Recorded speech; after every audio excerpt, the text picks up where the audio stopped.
Hey guys, welcome back to another Skyrim mods video. Today I got some new mods that I think you guys would end up enjoying. I did go back a few weeks to a mod I kept forgetting to showcase, so I had to correct that mistake. But I won't state which mod it is, just in case you guys know it.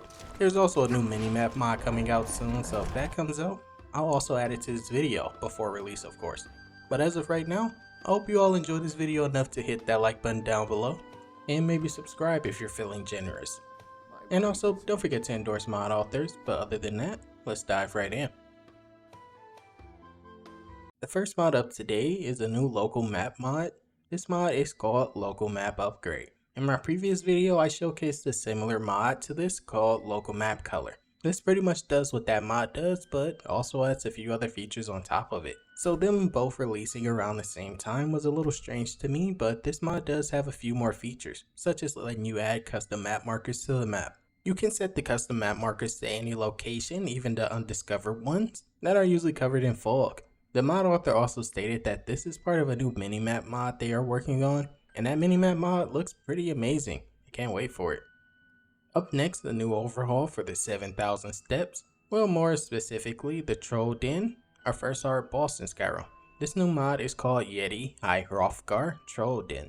This mod completely revamps the surrounding area of the Troll Den, adding more ruins to the area to show the importance of Hrothgar, as well as adding more evil clutter such as skeletons or dead bodies. It really sets in how many people actually try to reach Hrothgar and end up dying to the troll or maybe just succumbing to the cold.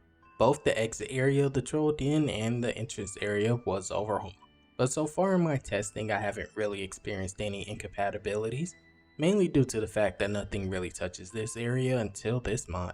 But what's special about this mod is the new enemy added by it, which is a frost giant, and to overhaul that frost giant, I highly recommend Frost Giant Overhaul. This gives all frost giants new looks, even Karstag, so if that bothers you, there really isn't much that can be done about that. The original troll of the Troll Den apparently lost to the frost giant, and you can actually discover its body next to where the giant is standing. Though I will admit having to fight a frost giant so early into the game might be a little overpowered for people that rush to Hrothgar, but it's a great way to mix things up on your 1000th playthrough. Or you can just keep the vanilla look, whatever you choose.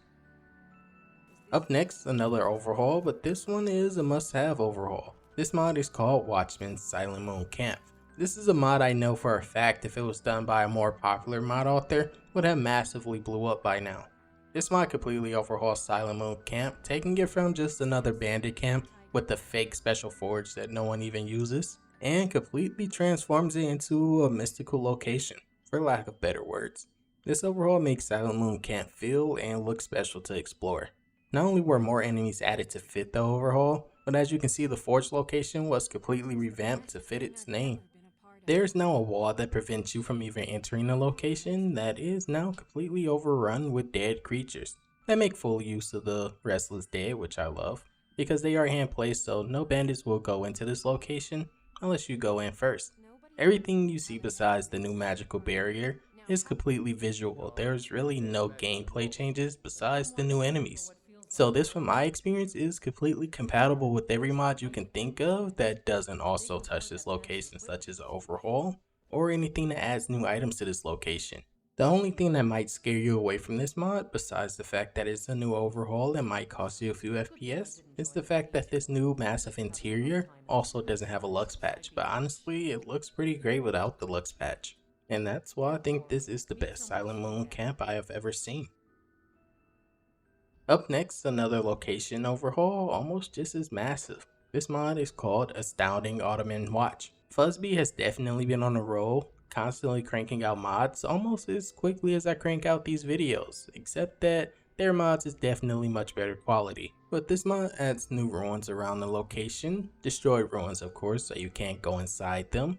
This mod is meant to just add on to the fact that this is a dragon lair and maybe should have more importance to it. Though I will admit this is a dragon lair and I've never actually fought the dragon here after Alduin, but maybe I will now that I actually have a reason to experience this location. It was always just so forgettable before. But up next, a new fun gameplay mod. This mod is called Singalongs Of Skyrim. This mod pretty much makes it so that bards will be able to sing with NPCs also in the tavern. There's a new dialogue option added to all bards around Skyrim, allowing for you to speak and ask them for a song that others could sing to.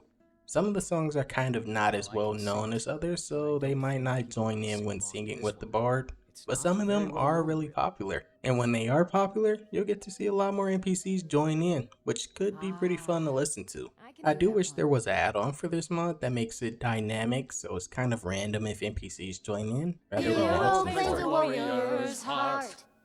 I tell you, the Dragonborn comes with a voice wielding power of the ancient art. Believe the Dragonborn comes. It's probably pretty obvious that they really can't sing together. But moving on to our next mod. This mod is called Forts of the Old Empire. This is a new retexture for all Imperial forts around Skyrim.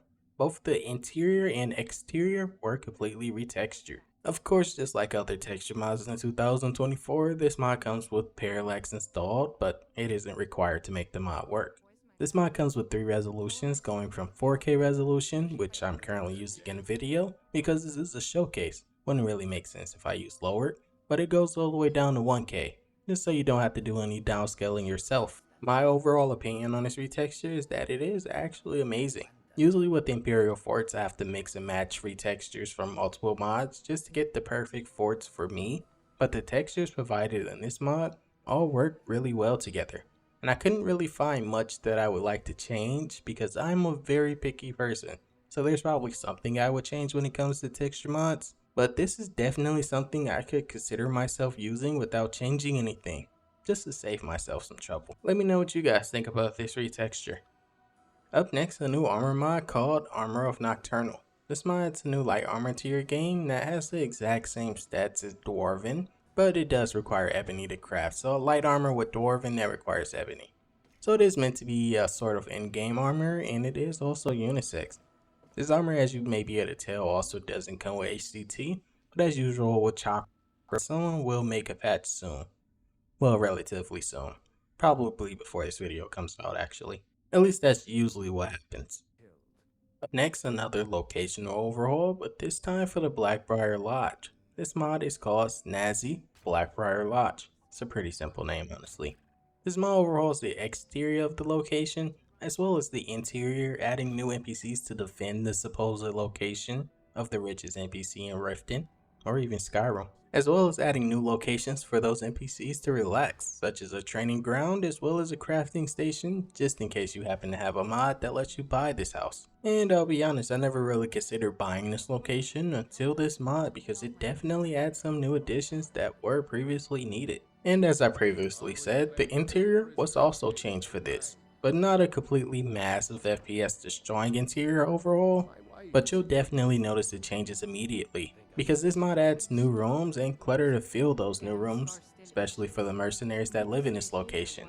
I find it weird that they do live here, but what's surprising about this is that because it is new, there's no Lux patch yet, but honestly, it might look better without it. Maybe there's just a few wrongly colored light casting from candles, but other than that, this interior feels kinda perfect. The new door connecting to the mountain on the exterior is also because there's a new cave below the lodge now that has crafting stations.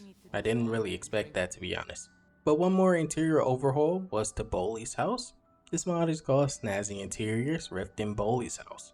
I apologize if I said that wrong also, but because this mod is part of the Snazzy Interior series, a patch collection will be added for this mod soon. This mod revamps its home to make it more welcoming to people who would rob it, like the Dragonborn. This mod also adds more items that NPCs would use in their daily life, such as a fireplace, more food to eat, and maybe even new altars to pray at. I'm not sure if the altar placed here is lore friendly, but it does make the place look nice, so it's okay with me. I do wonder if we'll ever get a Snazzy Interiors all-in-one, but up next, a mod I didn't think I'd showcase, but why not? This mod is called Pearls and Clams. This mod, as the name suggests, replaces the texture and meshes of all clams around Skyrim, and if you didn't know, I'm near the Winterhold area. They're kinda hard to find. This mod uses base object swappers to add diversity to the exterior of them, but the interior of all the clams pretty much look the same and have the same color, but the interior of the clam is definitely the most beautiful part. The details placed on it are hyper realistic, and although they are a little hard to find, I kinda cheated to get some actually. The pearls were also retextured and remeshed.